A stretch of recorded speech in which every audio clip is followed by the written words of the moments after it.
Yan. Now, we will discuss special topics of taxation. Specifically, no?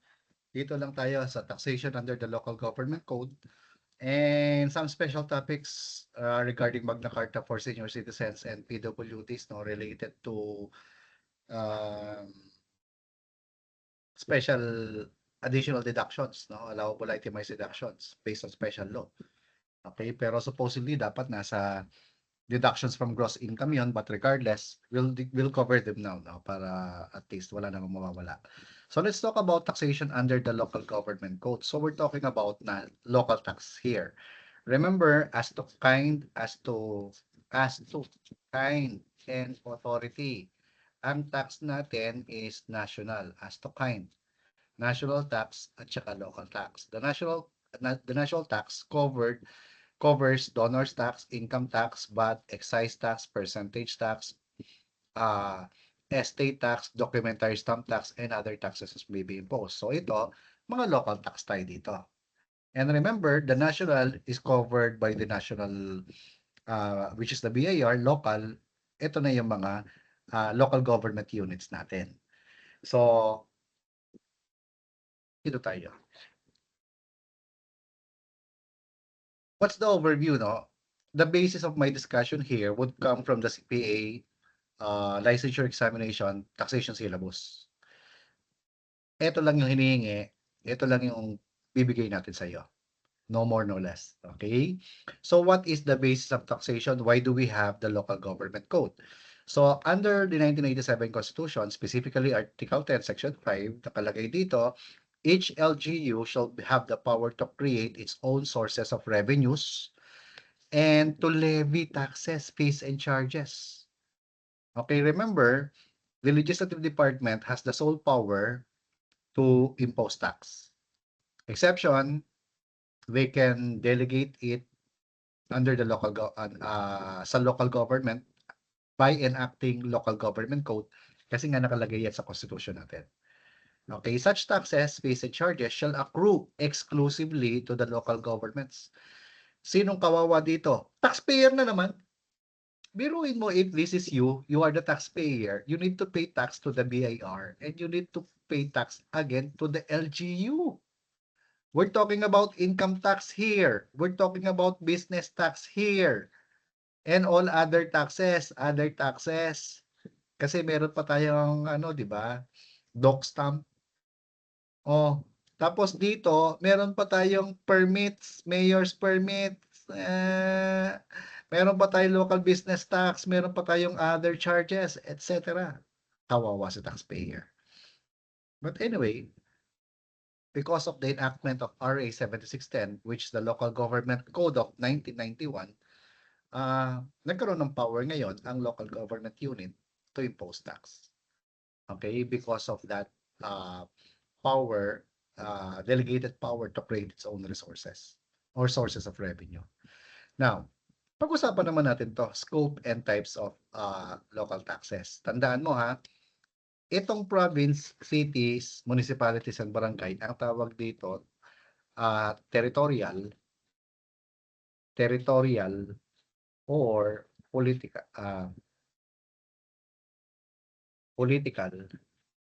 subdivisions.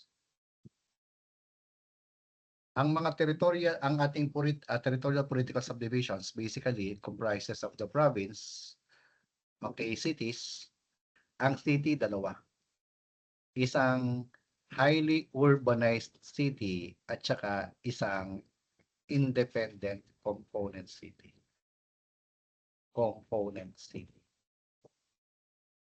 Kapag highly urbanized city, kahit nasa probinsya ka pa or independent city ka, hindi ka part ng province. Yung component city lamang ang part ng province. Okay? Yung municipality, natural, hindi ito yung mga city. Mga towns din yan. And the smallest unit is the barangay. Okay, so the scope of taxing and revenue powers were given to all of these. Okay. Now, ang sabi doon sa CPA syllabus, Local Taxing Authority. So, sino yung merong local taxing authority? The power to tax or to impose tax-based charge or to generate revenue shall be exercised through sanggunian. So, kung province yan, sangguniang panlalawigan. Kung city yan, sangguniang panlunsod. Kung city yan, sangguniang bayan. Municipality. Kung yan ay barangay, sangguniang barangay yan. And the only way they can actually enforce the collection of the tax is through a law, which is the ordinance. Okay, again, the ordinance is being enacted by the Sanggunian, headed by the vice governor in province, vice mayor in city and municipality, and the chairman in uh, council, barangay council in the barangay. Okay?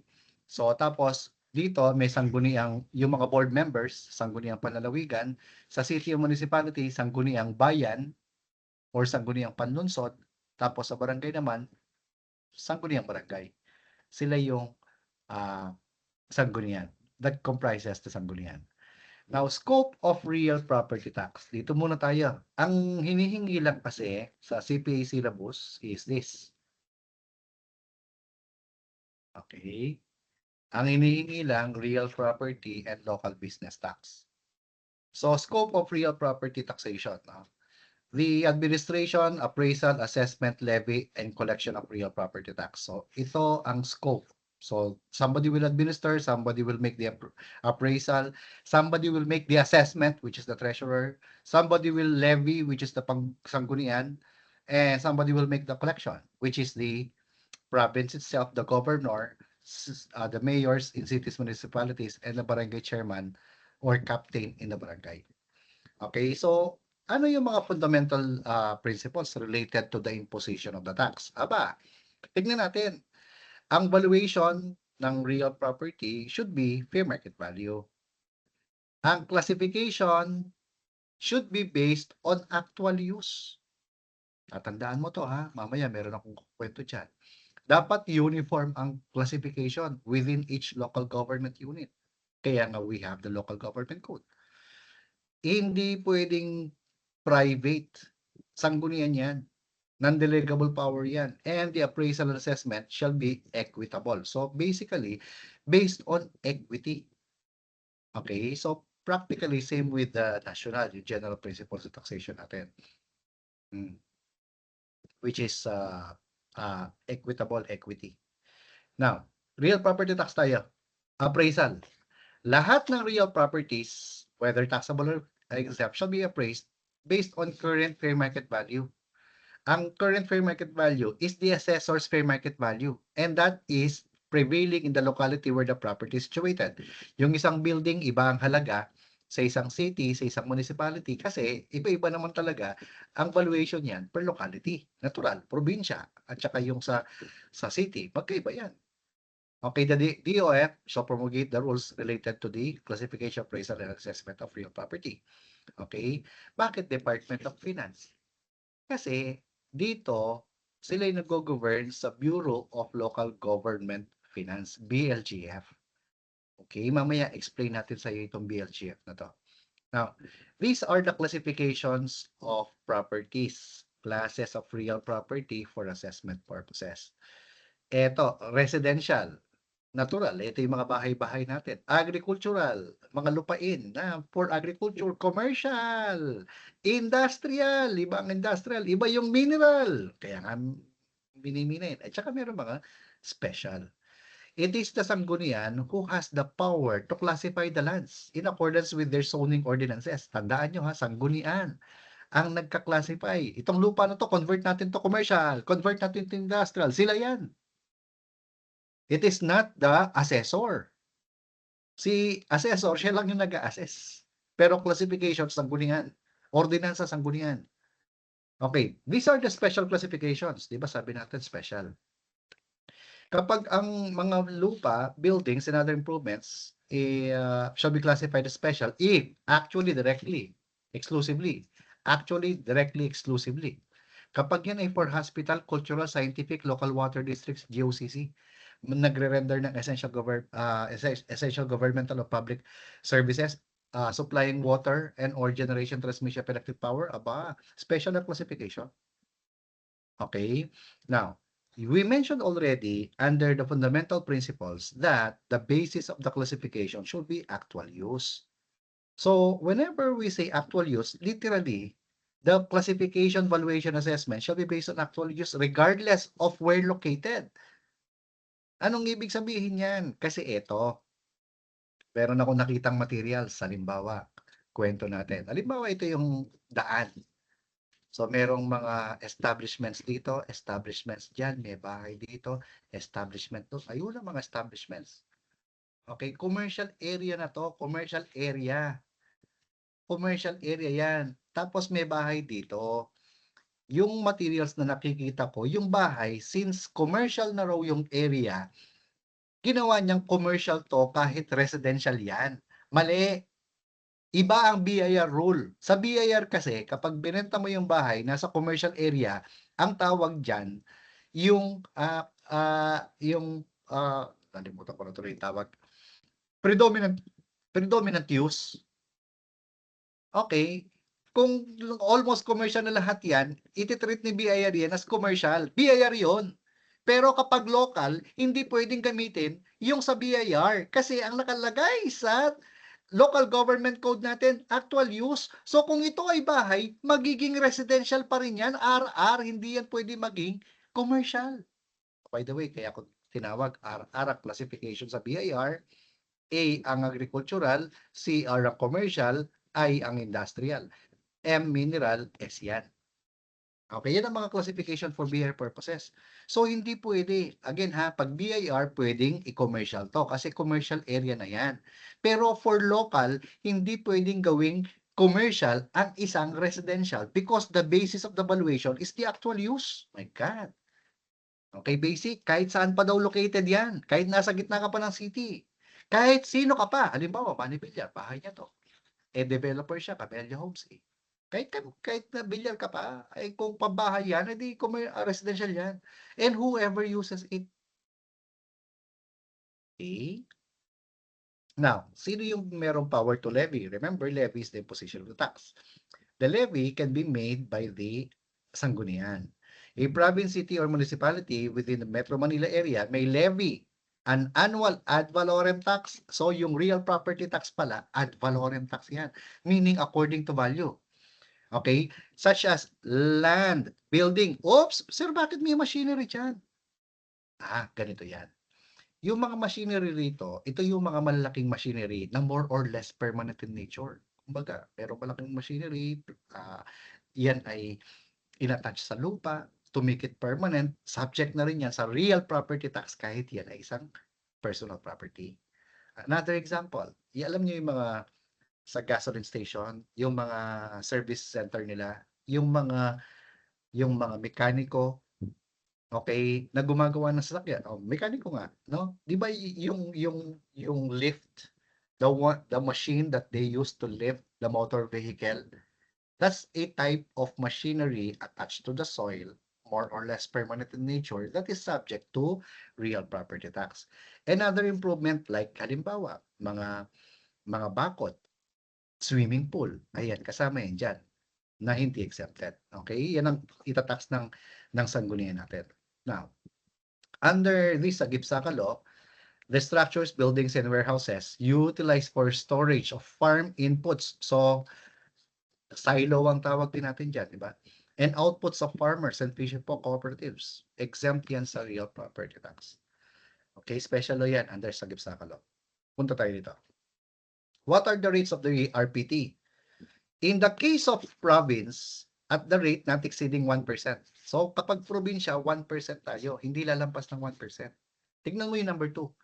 In the case of city or municipality within the Metro Manila area, ano ito? Quezon City, Caloocan City, San Juan City, Mandaluyong City, Las Piñas City, Pasay City, Makati City,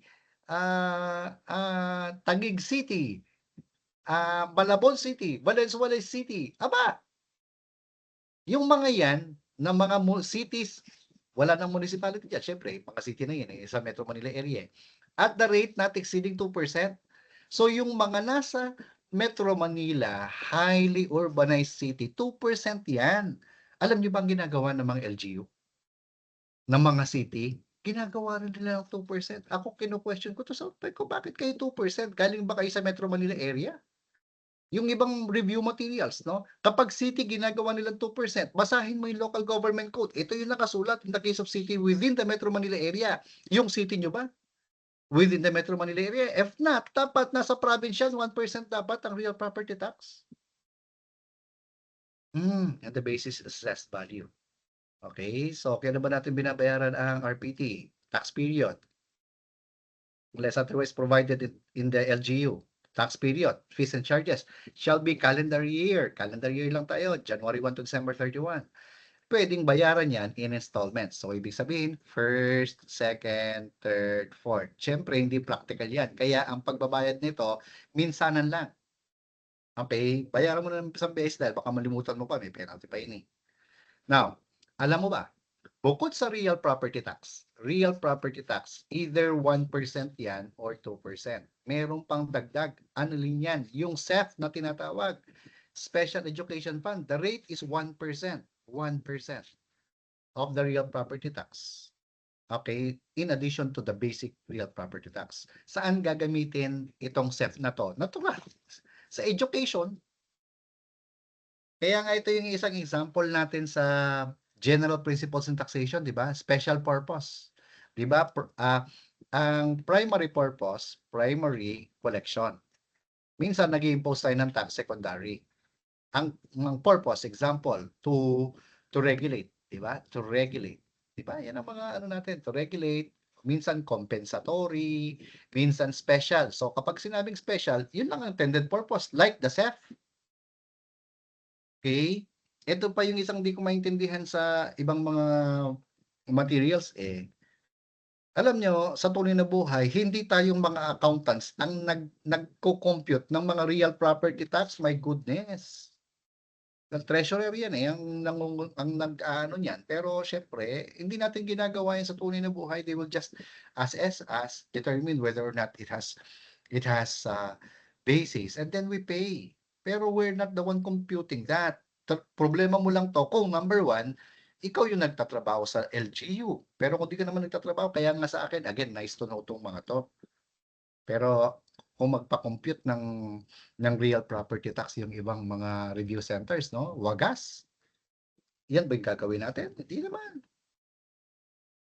Kaya dapat entry level skill, because we're not doing this in practice. Ako, I have been an accountant for so long and I have yet to compute this, my goodness. Anyway, additional levy yan sa real property tax, yung SEF. So magbabayad na tayo ng real property tax, magbabayad pa tayo ng SEF. In addition yan. Sa probinsya ka, province, 1% ka. Sa Metro Manila area ka, 2% ka. Other than Metro Manila area, 1% yan. Tapos SEF, 1% lahat. Tapos meron pa, alam mo ba na kapag hindi mo gagamitin ang iyong lupa, pwede kang ma-impose ng ad valorem tax of 5%. Not exceeding not exceeding. It can be lower of the assessed value. Tandaan mo, ang BIR, 'di ba meron tayong zonal. Tapos assessors, fair market value.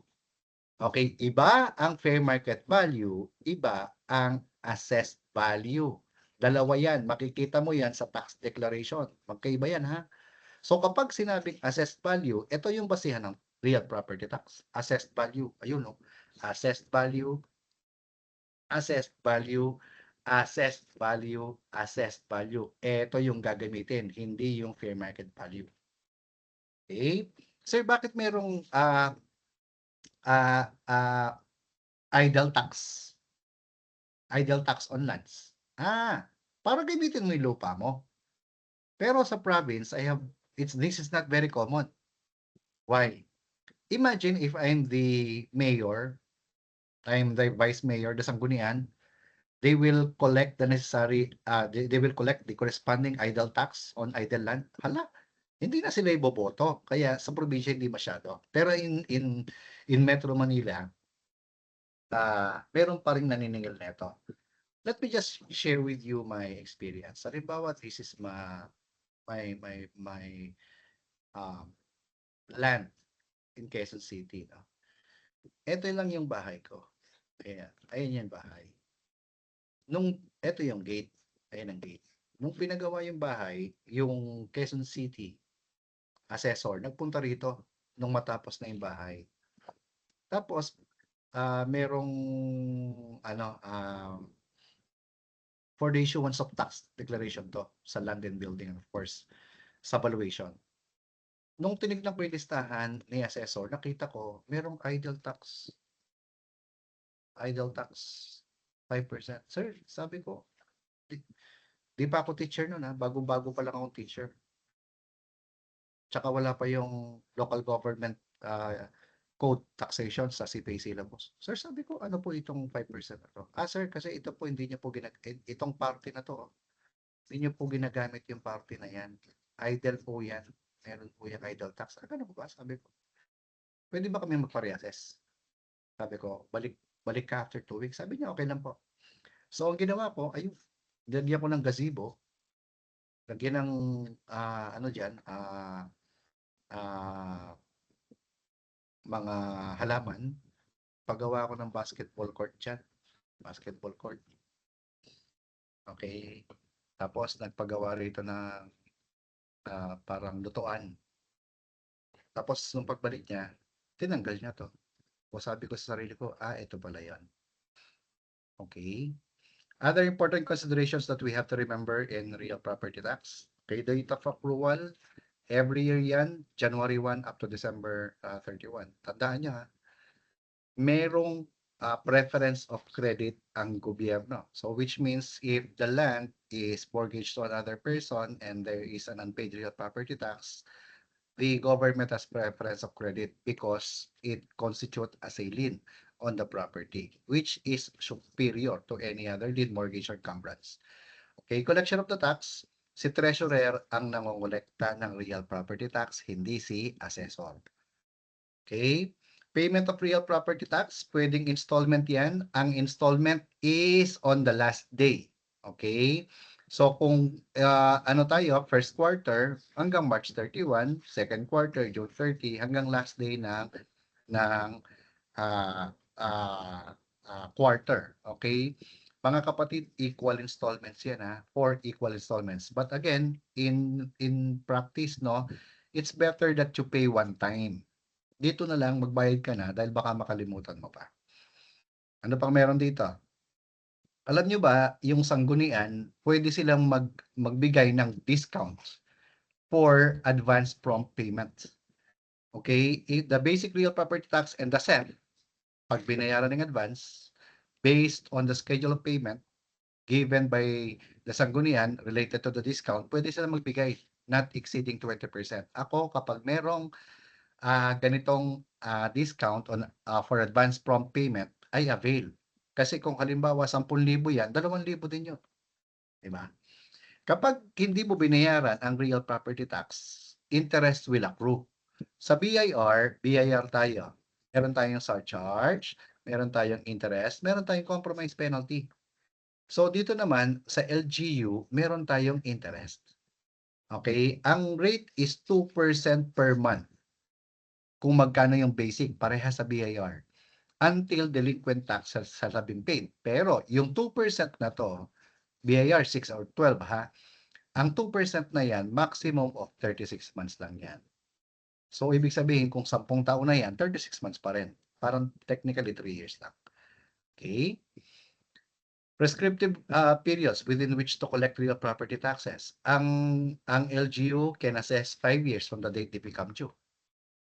Okay? Tapos in case of fraud, 10 years yan. So, tatandaan mo yan. So, kapag lumampas na ng 5 years, prescribed na yan, which means the LGU loses its right to collect the real property tax. When is the collection suspended? Kapag pinagbawalan siya ng korte. Okay, or the owner of the property or the person having legal interest therein request for a reinvestigation during the period of assessment. Tapos naglagay siya ng waiver, parang sa BIR. Okay, kung out of the country yung may-ari, suspended ang collection. Kung sakasakali, the owner of the property cannot be located. hindi makita kung nasaan siya. So, suspended yung period of collection, which means pwedeng lumampas siya ng 5 years kahit walang fraud or falsity. Okay, so these are the summary rates of the local business tax. So, ito kanina real property, property tax, no? Ngayon, local business tax naman tayo. Ang local business tax, magsimula tayo sa province. And this is a summary of rates. Okay? Alam mo ba, sa transfer of real property, sa BIR, meron tayong capital gains tax, meron tayong creditable withholding tax, di ba yung real property, pwedeng capital asset, CGT, ordinary asset, CWT.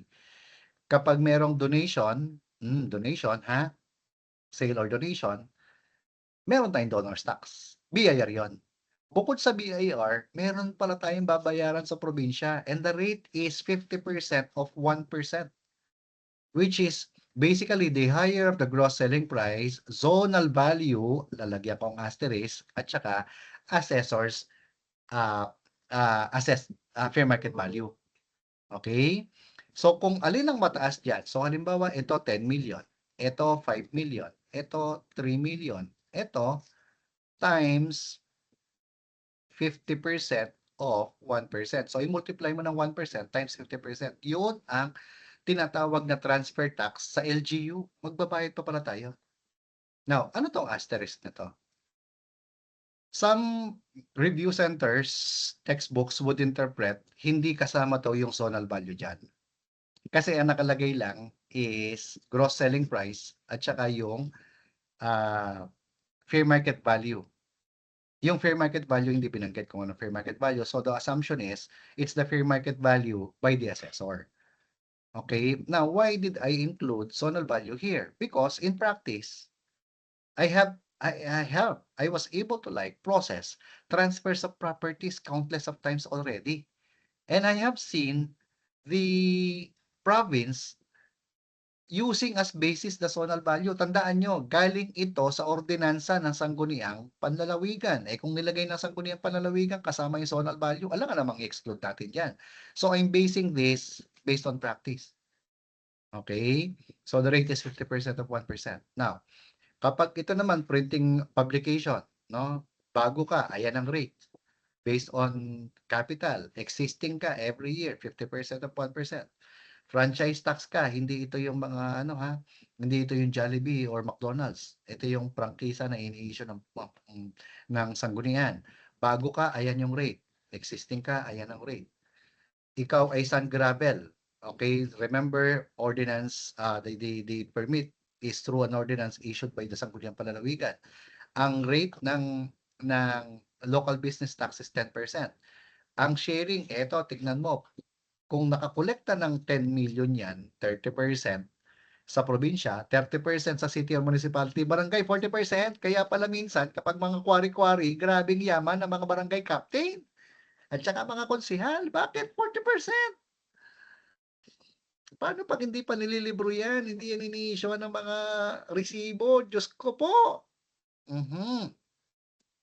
Tapos, the basis is fair market value. Kaya minsan, alam nyo, yung mga local, no? Kung halimbawa, ito na lang, isang truck ng buhangin, 6,000 pesos. Ibebenta yan nagbebenta ng buhangin, 6,000 per truck.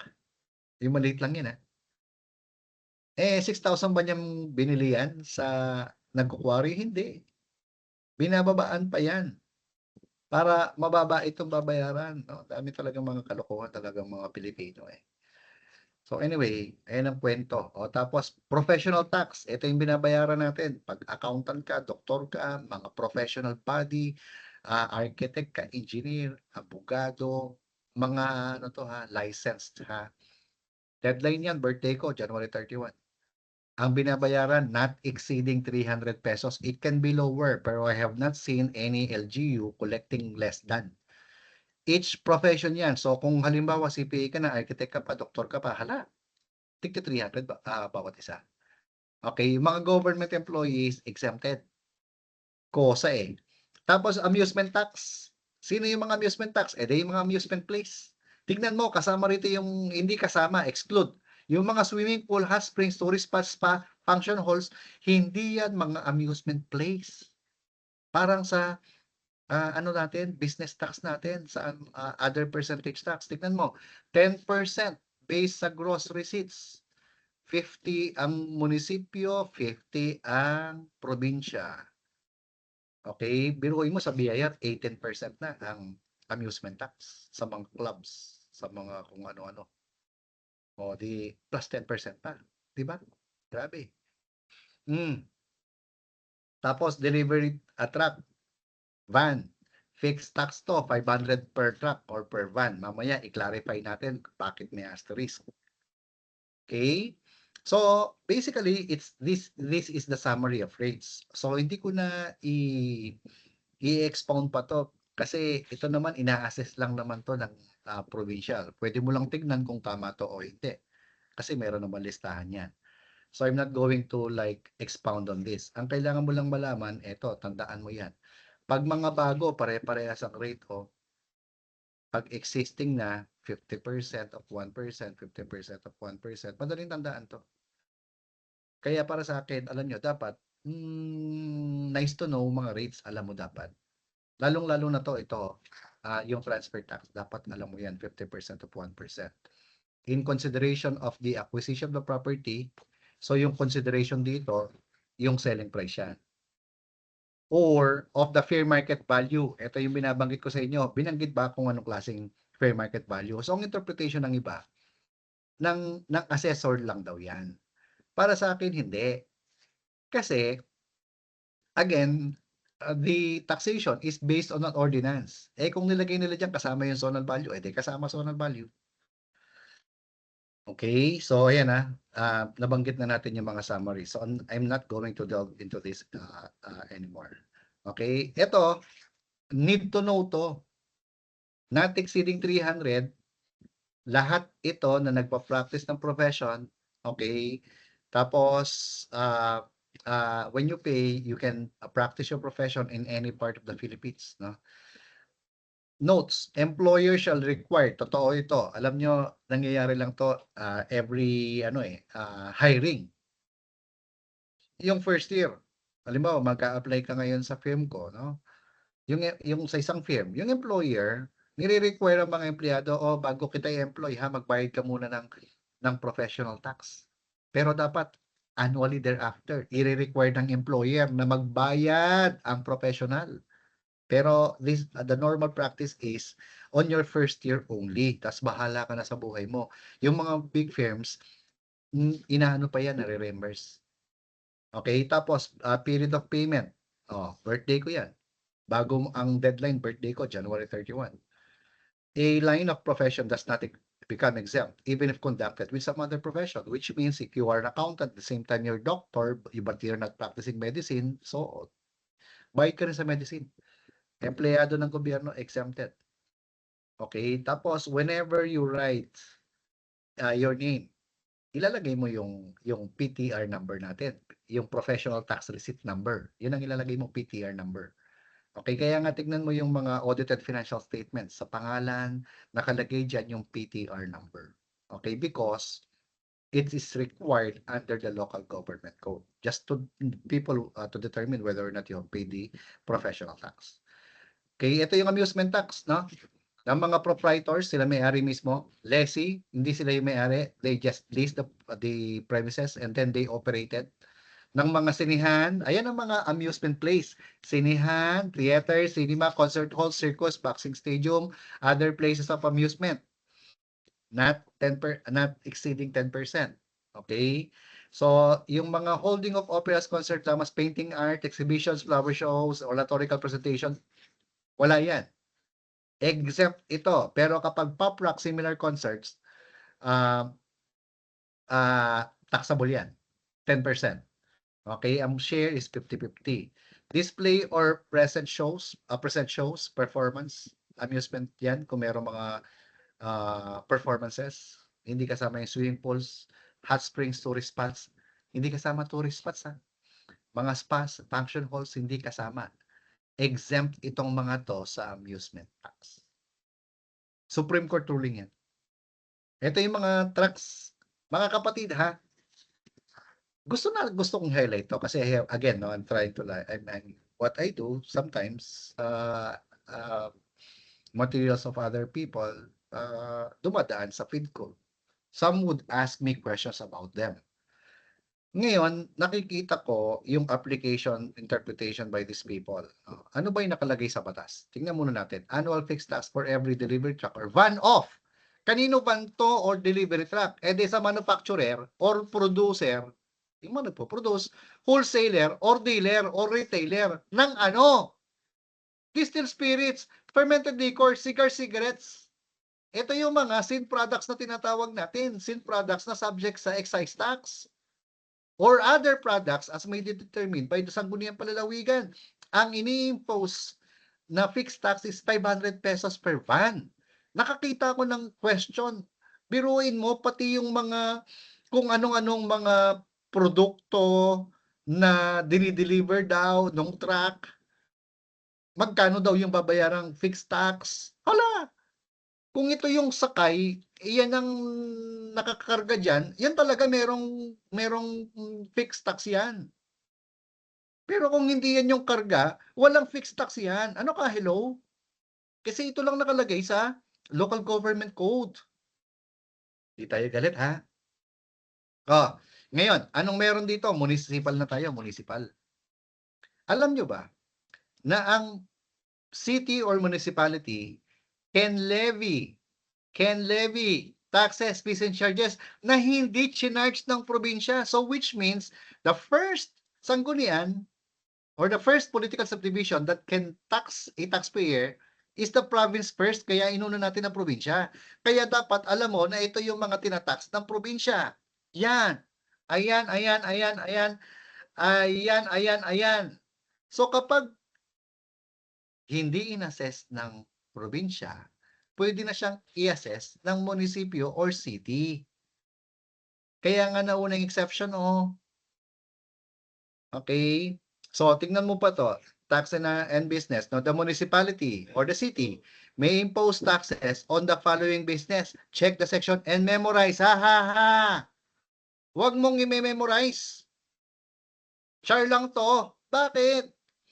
Biruin mo, mayroong mga lumapit sa akin estudyante dati. Nagtatanong, Sir, kailangan po ba namin talagang kabisaduhin yung local tax ng munisipyo based sa local code, local government code? Bakit? Sabi ko, pinapa-memorize po ng teacher namin. Who is, incidentally, a tax reviewer. Ang sabi ko, ha? Hindi yan mini-memorize. Bakit? Napakasimple lang, Diyos ko. Ang ordinansa ng bawat munisipyo or city may be different. Magkakaiba yan eh. Ba't papapakabisado yun nasa LGU natin? Talaga tong mga to. Don't memorize that. Okay? Nakakalungkot lang, no? Anyway, the municipality may impose and collect such reasonable fees and charges on business and occupation except reserved for the province. Okay? Now, ito yung rate of tax within the Metro Manila area. So, yung mga cities na binanggit ko kanina, yun lang. Okay? May levy at rates which shall not exceed 50% of the maximum rates prescribed in the preceding section. And we're talking about this one. Kung ano yung nakalagay dito. Kaya depende sa ano yan, sa ordinansa. Scope of taxing power, no? Again, pwede lang mag-levy itong mga to ng taxes, not otherwise imposed by the province. Okay? Tapos ano pa? Provided the taxes, fees, and charges levied and collected by the highly urbanized and independent component cities. Again, province tayo. Tapos merong mga highly urbanized at saka independent component cities. Kapag independent component cities, hindi part yan ng province. Mga component city lang yung part ng province. Okay? Shall accrue to them and distributed in accordance with the provisions of the code. Okay, ngayon, tingnan mo to. Halimbawa, ito yung Pampanga. This is the province of Pampanga. Tapos merong Angeles City, which is an independent component city. So kahit nasa loob siya ng Pampanga, hindi siya under ng Pampanga kasi nga independent 'yan. So kung yung isang city ay component, part 'yan ng Pampanga. So therefore, kapag chinarge na ng Pampanga, ang tax na 'yan hindi na puwedeng i-charge ng component city kahit city siya. Bakit? Chinarge na ng province, eh. Pero ito since Angeles City 'yan, independent component city 'yan, yung china-charge ng Pampanga, the province, puwedeng i-charge niya kasi hindi siya under ng Pampanga. Ganyan ang ibig sabihin nito, the scope of taxing power. Okay? So, ano yung kailangan nating maintindihan 'no? Basis of taxation, gross sales or receipts. Kasi hindi naman, binago ng EOPT yung ating ano, local government code. So, applicable pa rin yung gross receipts 'no? And the basis of the tax is the preceding calendar. Mga kapatid, halimbawa 2026 ngayon, yung 2025 yun ang tina-tax nila. Okay, based sa gross. Biruin mo na subject na yun sa VAT, 'di ba? Tapos ita-tax pa sa local, 'di ba? Tapos yung net niyan tinax na natin sa income tax. Tapos ita-tax pa ng local, my God! O ano ba yung gross sales? Ito yung amount of monies equivalent representing contract price payment parang sa BIR din. Including the amount charged materials, definition ng gross sales sa sale of service, parehas oh. Okay? Hindi kasama sa gross yung returns and discounts, natural. Net sales pala ang basihan. Yung excise tax at saka VAT, hindi kasama, natural. Tax yun eh. Yung receipts from sale of real property, example, manufacturing tayo, nagbenta tayo ng lupa, hindi kasama yung sales doon. Pero kung tayo ay realtor or developer, part ng gross sales natin yan. Tapos yung passive income na subject sa final tax, hindi rin kasama. Okay? Kaya nga mga kapatid, no, sir, edi wala pa pong audited FS to. Kasi preceding calendar. Tama ka. Kaya nga hinihingi nila ng local books of accounts. Okay? Hinihingi yung mga VAT returns natin o kaya percentage tax return natin na quarterly. Na quarterly. Yan ang hinihingi nila. Para at saka yung mga invoice minsan. Dali mo lahat ng invoice mo para mapatunayan ito yung gross sales mo. Yan ang practice. Okay, deadline of payment of business permit fee January 20 unless otherwise extended by an ordinance, no. So kaya nga busy mga accountants, biruin mo. Kaka-close mo pa lang ng taxable year kasi December 31, tapos may ganyan pa tayo. Dami natin deadline. Oh, mga kapatid, alam nyo ba na ang mga treasurer ay empleyado ng BLGF, the Bureau of Local Government Finance, which is under the Department of Finance. Kaya nga Bureau of Local Government Finance. Hindi sila under ng DILG, DOF sila. Kasi we're talking about local government finance. Okay? Yung mga bagong negosyo, natural, hindi sa subject sa local business tax. Kasi bago pa lang naman sila. Pero mayor's permit. And other regulatory fees and charges. Kaya nga, di ba, sa Metro Manila, grabe, sikat na sikat. Yung garbage fee, sobrang mahal. Grabe, galing sa ordinansa yan. Eto, para sa inyong kaalaman, Diyos ko po, ang daming local government units. Whenever taxpayers would renew, would apply for their mayor's permit and pay the local business tax, Diyos ko po, hindi naniniwala, oh, yung sales mo sobrang baba compared sa last year. Hindi naniniwala. Kaya ang ginagawa nila, nag-i-impute sila, ito yung sales mo plus 20%, plus 30%, o kaya plus 10%. Hindi pwede. Bawal ang automatic increase. Kaya nga kapag hindi mo alam ang batas, mababayad ka ng mahal. Tapos, local business tax may be based on income tax return kung meron na or audited financial statements. Sir, akala ko ba hindi pa tapos yan?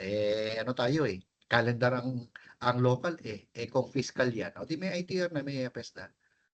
Ayun, VAT returns o books of accounts or sworn declaration. Mag-affidavit lang.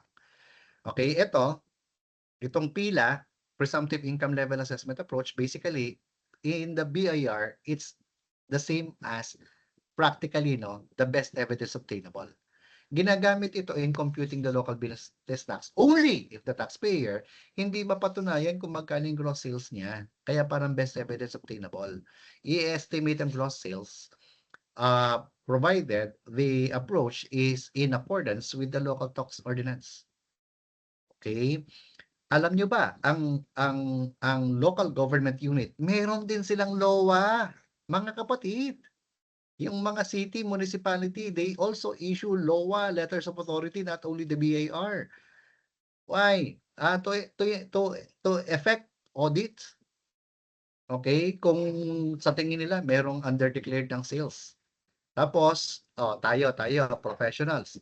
We are required to apply for mayor's permit, but we are not subject to LBT. Why? Because the practice of profession is a privilege and not a business. Okay? So, ngayon, there are things that we need to remember about taxation of local business tax.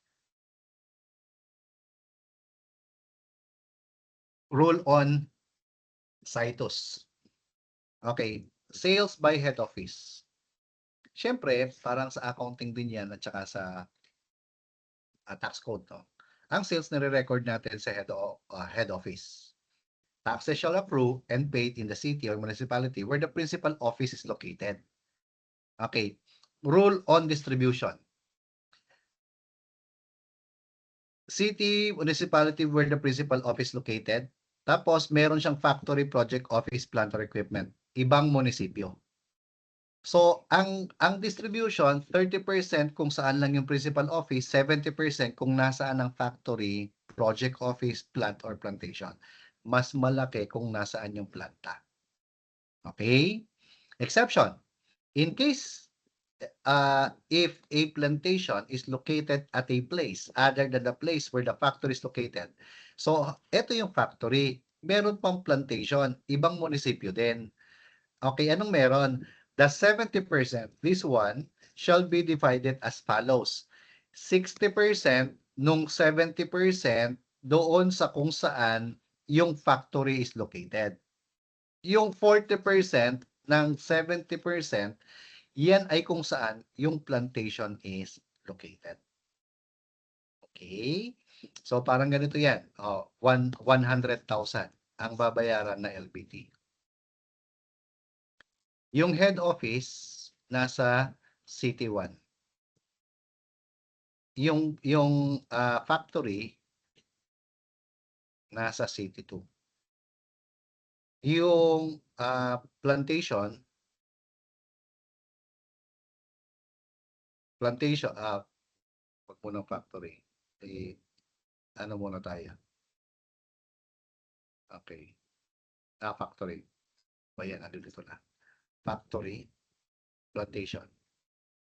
Okay, City 3 or Municipality 3. So, paano paghahati-hatihan yan? Ang City 1, 30,000 sa kanya. Kasi 30%. Yun. Yung 70%, ito, ayun. Factory is located 60% of the 70%. So, 43%. 43,000. 40% of 70%, 28%, 28,000. Kung nasaan ang plantation is located. So, ganyan ang hatian ng 100,000. Bakit parang 42,000 pala to. Iba yung total. Sorry. Okay. So, ganyan ang hatian. Pero kung halimbawa, city lang ang office, edi 100,000 sa city. City 1. Kung same din ang plantation, 30,000 sa city, 70,000 doon sa city or municipality where the factory, project, office, plant, or plantation is located. Ganun lang siya. Okay? Now, ano pag merong sales ang branch or outlets? I-record siya kung saan ang place of sale natural. The taxes shall be paid where the said branch or outlet is located. Okay? Tapos, sales office includes, kumbaga sa taxation, no? Kung saan yung sale, doon yung record yan. So, yung tax doon, binabayaran. Sales office includes places maintained for purposes of preservation and collection of receivables and excludes warehouse where no sales are recorded. So kung walang sales naman sa warehouse, hindi kasama. Included yung mga collection of receivables. So yung merong mga ahente. Okay? Tapos ACT has no authority. Ganito kasi yan sa practice, no? Halimbawa, si LGU1, LGU2, nandito yung head office, nandito yung factory. So ngayon, si head office, syempre, mag-a-apply ng mayor's permit dito. Tatanungin niya yung accountant nito. O magkano binayaran niyo sa LGU2? Ay, hindi po kami siningil ng LGU2. Hala? ACT has no authority to assess and collect on the taxpayers' receipts that may not have been properly taxed by other cities or municipalities where branches or sales or outlets are located. Tinatanong niya. LGU3, halimbawa, meron tayong branch dito, LGU3. O, magkano binayaran niyo sa branch niyo sa LGU? Wala po, hindi po namin nabayaran. Ganon. Ay, sabi mo nabayaran yan. Bawal. Okay, nang babaka sakali. Now, let's go here. No? There are taxpayers exempt from local business tax. BOI enterprises na merong income tax holiday, exempted sila. Okay? Part yan ng fiscal incentives sa kanila. O magkano ka sa amin? Exempt ka sa income tax sa BIR, exempt ka rin sa local tax. Ano pa? Businesses engaged in production, manufacture, refining, distribution of sale of oil, gasoline, and petroleum products. Yung mga service stations pala, gasoline stations, wala pala. Okay? Yung mga production, manufacture, refining, distribution, wala. Yung mga kooperatiba, wala din pala silang local business tax. Exempt na nga sa income tax eh. VAT exempt pa, percentage tax exempt pa, tapos exempt din pala sa LGU. Yung mga PESA enterprises, okay? Except those covered, those subject to regular tax are not covered. Meaning, kapag subject sila sa regular tax, regular corporate income tax, example, expire na yung kanilang income tax holiday, magbayad ka. Pero kapag hindi expired, meron kang incentive under ka ng income tax holiday or special corporate income tax of 5%, di ka covered. Okay, exempted ka sa local business tax. Okay, now let's go to the remedies naman to, remedies, no? Assessment process, we're talking about local business tax. Local business tax to ha, ang mayor's permit and all. Si LGU pwedeng mag-issue ng letter of authority. So merong mag-audit sa LGU. Mag-i-issue sila ng notice of assessment. Sa BIR, notice of discrepancy, preliminary assessment notice, at saka formal letter of demand. Yan ang BIR. Pero dito sa LGU, notice of assessment lang. Sa LGU, local business tax, once a notice of assessment has been issued by the treasurer, the taxpayer has 60 days to protest. Tandaan mo ha, BIR, FLD fund tayo, yung assessment, FLD, 30 days to protest tayo. Okay? Ngayon, sa LGU, 60 days. Kapag dininay ka or naglapse yung 60-day period, hindi inaksyonan ni LGU yung protesta mo, umakyat ka sa korte. You have 30 days. Sa BIR, kapag hindi ka nagprotesta, final and executory yan. Or kapag dininay yan, Court of Tax Appeals tayo or kay Commissioner, depende kung sino ang nag-deny. 30 days yan. Okay? Kapag nagpunta tayo sa korte at dininay ng korte, aakyat tayo sa Court of Tax Appeals. Division. 30 days yan. Kapag dininay tayo ng division, akyat tayo CTA at bank. Kapag dininay tayo ng NBank, Supreme Court tayo. Division muna bago makyat sa NBank. Okay? So again ha, korte ang punta mo, pag dininay ka, saka ka mag-CTA. Now, paano naman kapag real property tax? The local assessor will issue the notice of assessment. Okay, real lupa ang pinag-usapan natin dito. Ikaw ay pwedeng umapila, magprotesta doon sa assessment. aapila ka sa LBAA, Local Board of Assessment Appeals. You have 60 days to protest. But you are required to pay. Under protest, dito, hindi kailangan ng payment sa LBT. Pero kapag real property tax, bayaran mo muna, saka ka na magprotesta. Now, pag dininay tayo ng LBAA, akyat tayo sa CBAA. And we have 30 days to do that from receipt of the denial. Again, yung protest natin, 60 days to sa LBAA. Now, pag dininay tayo ng CBAA, aakyat na tayo sa CTA and bank. Hindi ka pupunta sa CTA division and bank kaagad. Napaka-technical. And you have 30 days to do that. Kapag dininay tayo ng NBank, Supreme Court division tayo. Pag na-deny tayo, Supreme Court NBank tayo. Okay? Now, barangay naman tayo. Scope of taxing powers. Aba, alam nyo ba ang mga barangay, they can actually impose tax on mga tindahan, mga retailers na mayroong fixed business establishment. Mga tindahan to. Tapos ang gross sales or receipts of 50,000 or less. Kapag city, 30,000 naman or less kapag municipality. City, 50,000, mas mataas. Municipality, 30,000. Pwede sila mangolekta ng 1%. Kaya kung merong tindahan sa probinsya, city, 30,000, 1%. Compute nga natin. 30,000, 1%. Kinalki pa talaga. 300 lang ang kukolektahin. Aba, kaya-kaya ng bayaran yan ng tindahan. Pero again, no, there are LGUs that do not really collect this. Kasi nga, mga botante yung mga ini. Pero sa city, parang yung mga city alam ko, no, talaga nangongolekta.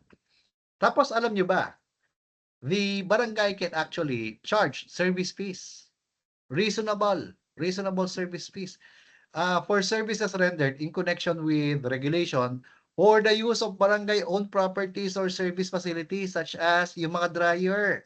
Minsan kasi sa probinsya, halimbawa, okay, yung rice granary natin sa Nueva Ecija, merong mga barangay dyan na bumibili ng dryer. Tapos, ngayon, dyan binibilad yung mga palay. Pwedeng maningil ng service fee yung barangay. Reasonable lang naman, din binanggit kung magkano. Okay?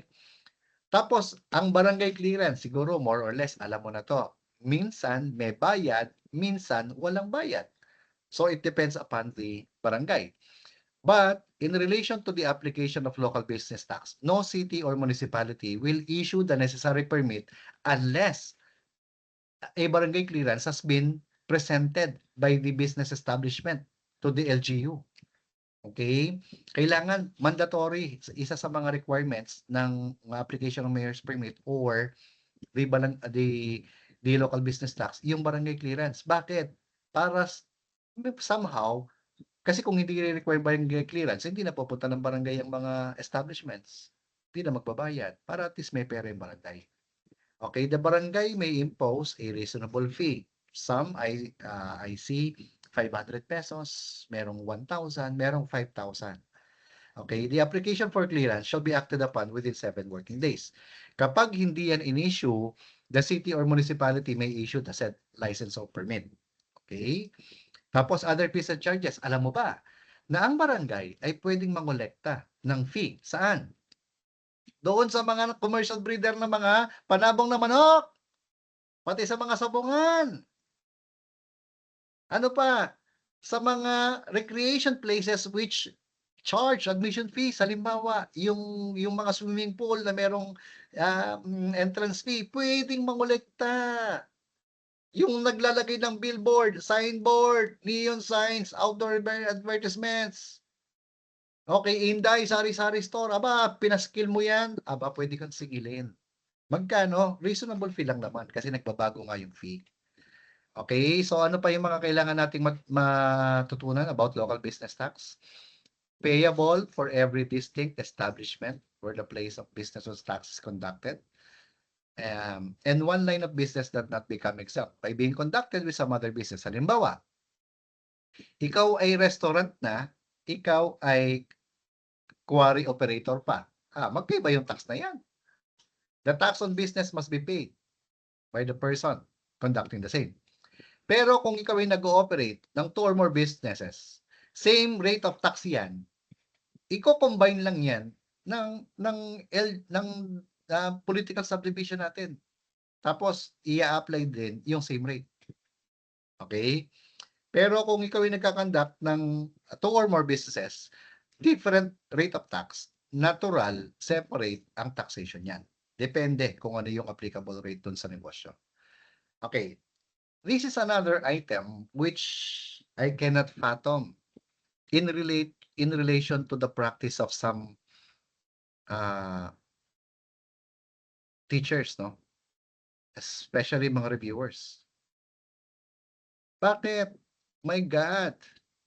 Yung mga materials nila, no, talagang pinagko-compute tayo kung magkano yung community tax. My goodness! This is not what we do. Nag-accountant ka pa kung ikaw ay ang trabaho mo lang mag-compute nito. I'm not really trying to ano, no, but para sa akin, mas importante na alam lang natin ang alin, yung rate. Pero to compute, this is not part of our job. My goodness. Anyway, no? O, nag-a-accrue ang sedula January 1. Okay? So, individual muna tayo. Basic tax is 5 pesos. Tapos, for every 1,000 plus 1 peso, additional yan. Okay, the base is kung magkano yung gross sales mo, gross sales to ha, biruin mo. Ang gross sales na VAT na percentage tax na excise tax na, tapos BIR yun, tapos may LGU pa, local business tax, tapos may sedula pa. Yung sweldo mo na subject na sa withholding tax and compensation, may sedula pa. Yung rental income, same na, na tax na yun eh. My God, no? Pero ang maximum amount, 5,005. Ibig sabihin, hindi pwede lumampas ng 5,005.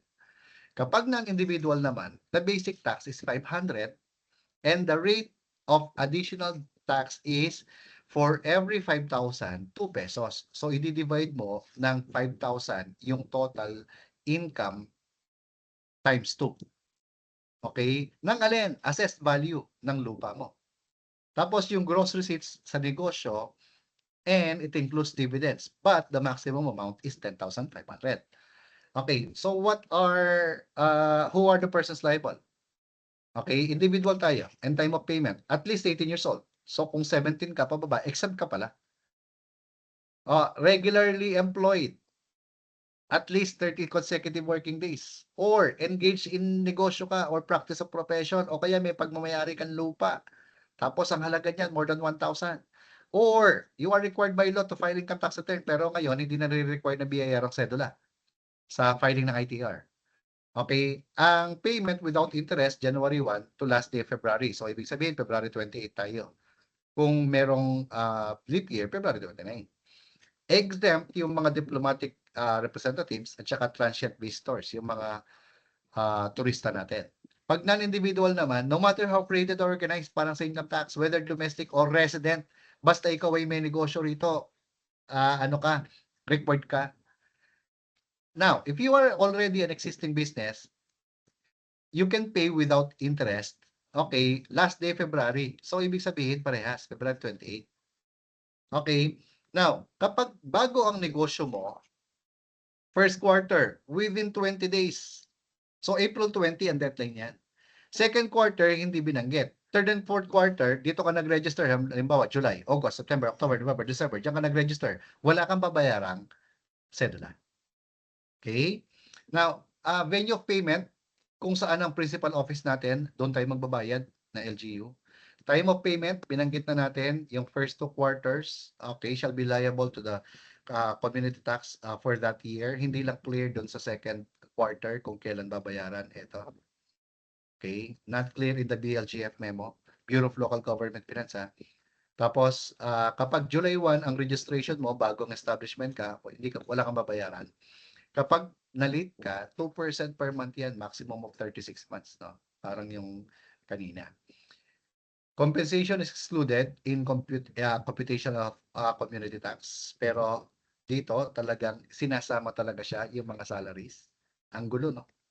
Gulo. Ang empleyado ang liable sa sedula, hindi ang employer. Ang husband and wife, Total gross receipts, okay, based upon the total property owned by them. So kanya-kanya to. 2% ang interest. A person not liable can be issued CTC. Sino ba yung not liable? Ito. Gusto nilang magkaroon ng sedula. 17 years old pa ba? Gusto nilang magkaroon ng sedula. Ay, di, bayad sila piso lang. Piso. 1 peso. Okay? Ano ba? When do we need to present the certificate, the community tax certificate? No? Aba, pag nagpanotaryo, oath of office, naging mayor ka, congressman ka, barangay captain ka, etc. Okay, kumuha ka ng lisensya. Upon getting license, certificate of permit from any public authority like PRC. Upon payment of any tax, again, yung annual ITR, hindi na yan requirement ngayon, yung cedula. Upon receipt of payment, money from public fund, sometimes the COA, the LG would require that. Transacting other official business, receiving salary from any person. No? Pero ngayon, di na nire-require. Now, let's go to the illustrations on how do we compute. Again, no, I'm not a fan of the computation, but since other people are doing it, ako naman laging natatanong, ba't wala po sir? Paano po namin malalaman paano mag-compute? O, hindi mag-compute na tayo. O, ang gross compensation, 240,000. O, tandaan mo, individual to. So, basic tax is 5 pesos. Tapos, tignan mo, yung ano natin, for every 1,000, 1 peso. So, anong gagawin mo rito? 240,000 divided by 1,000, edi 240 times 1 peso, edi 240. Ayun, kaya 240 yun. So, ang total babayaran mo, 245. Sa tunay na buhay, punta ka lang sa munisipyo. Bayad ka lang ng ano, tatanungin ka na lang, magkano sweldo mo? Edi, ano kagad. Compute na lang nila. At saka yung sedula, merong talagang formula nakalagay doon. Hindi pwede nilang taasan yan. O, paano kung mixed income earner na? May gross sales ka pa, 1 million. May rental income ka pa, 1 million. Tapos, meron ka pang, natawag nito, property. Ang halaga, 1 million. Sweldo mo, 1 million. So, total 3 million. So, basic tax mo, magkano? 5 pesos. Constant yan. So, kung 3 million yan, divided by 1,000, magkano yan? 3,000 times 1 peso. O, edi ayun ang additional, 3,500 babayaran. O, corporation naman tayo. Gross sales is 10 million. Tapos, real property, assessed value, 2 million. Edi 12 million divided by 5,000. Okay, magkano yan? Get natin. 12 million divided by 5,000. So, 2,400. 2,400 times 2 kasi 2 pesos for every 5,000 eh. So, 4,800. So, basic tax, 500 ang ilagay mo. Additional, 4,800. Ayun. So, total, 5,300. Okay? So, magkano nga yung maximum? 10,500. So, pasok sa banga. Yan ang babayaran. Eh ngayon, ang gross sales nito 100 million, tapos ang property 20 million. So 120 million divided by 5,000. So basic muna tayo, 500. So yung isa, 120 million divided by 5,000. So 24,000 yan, 24,000 times 2 pesos, 48,000. Hala, 48,000 na yan. So hanggang maximum ka lang, 10,500 na. So ang additional lang 10,000. Bakit sir 10,500 yan? Kasi nga hindi pwedeng lumampas ng 10,500. Okay, yan lang ang maximum. Kasi kawawa naman yung taxpayer kung billion yung sales niyan. Grabe. Okay, so that's the taxation of local government units under the CPA syllabus. Now let's go to senior citizen law. Sa special topics kasi to eh. Alam nyo ba, in income tax, under deductions from gross income, I have already included this in the discussion. When you employ a senior citizen and the employment is at least 6 months, okay, and the payment is below poverty threshold, meaning 12,030, then an employer can actually claim special additional itemized deduction of 50%. So halimbawa, senior citizen, Senior citizen, dalawa. Ayan, isa yung isa. Ito ang sweldo 100,000 per month. Ito 10,000 per month. Yan. Tinanong tayo, how much is the special additional itemized deduction? Aba, 100,000 per month, lampas sa poverty threshold, wala yan. Ito 10,000 per month. Mas mababa sa poverty threshold. E de 15%. So 1,500 equivalent to 15%. So ang total na pwedeng i-claim 11,500. Sa income tax, ito reconciling item and computing book income versus tax income yan. Okay? Sa ITR mo lang makikita pero wala sa FS yan. Now, kapag naman PWD, nag-hire tayo ng PWD. Ito si PWD. Dalawa sila. PWD. Ang sweldo nito 100,000. Ang sweldo nito 10,000. Tinatanong tayo magkano yung special allowable itemized deduction for employing a PWD? Aba, 25% of the total paid salaries. Ano yung requirement? Certification ng DOLE. Edi ngayon, walang poverty threshold. So 25%, 25,000 yan. So ito 2,500. So magkano ang total? 125,000 ang deductible, dito naman 12,500. Kita mo yung pagkakaiba, ganyan lang kasimple ang special topics sa senior citizen and PWD.